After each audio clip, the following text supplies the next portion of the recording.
Hi friends, welcome to our channel. Today recipe இறால் semi gravy தான் இன்றைக்கி செய்ய போகிறோம். அதுக்கு தேவையான பொருட்கள் என்னென்னு பார்க்கலாமா?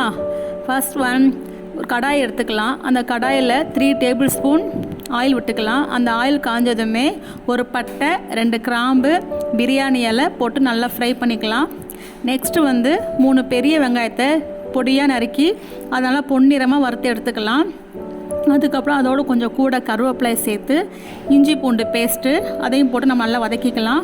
இப்போ நான் மசாலா பொடியில் ஒவ்வொன்றா சேர்க்க போகிறேன். ஃபஸ்ட்டு ஒரு டேபிள் ஸ்பூன் மிளகாத்தூள், ஒரு டேபிள் ஸ்பூன் ஜீரகத்தூள், ஒரு டேபிள் ஸ்பூன் மஞ்சத்தூள், சோம்புத்தூள் எல்லாம் போட்டு வதக்கிக்கலாம். அதுக்கப்புறம் ஒரு 2 பெரிய தக்காளி நல்லா வாஷ் பண்ணிவிட்டு பேஸ்ட்டாக அரைச்சிக்கிட்டு அதையும் சேர்த்துக்கலாம். மசாலா ஸ்மெல் போகிற வரைக்கும் நல்லா எண்ணெயில் நல்லா இந்த பொருட்கள்லாம் சேர்த்து வதக்கிக்கலாம்.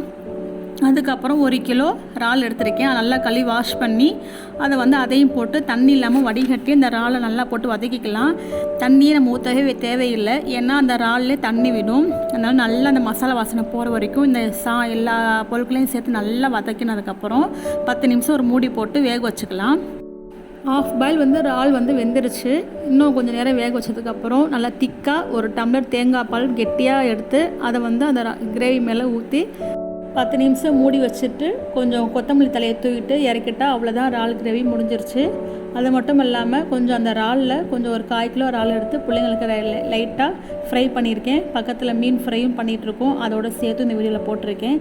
கண்டிப்பாக இந்த வீடியோ உங்களுக்கு பிடிக்கும்னு நினைக்கிறேன். பிடிச்சிச்சுன்னா என்னோடய சேனலை சப்ஸ்கிரைப் பண்ணுங்கள், லைக் பண்ணுங்கள், ஷேர் பண்ணுங்கள், கமெண்ட் பண்ணுங்கள். பாய், அஸ்ஸலாமு அலைக்கும்.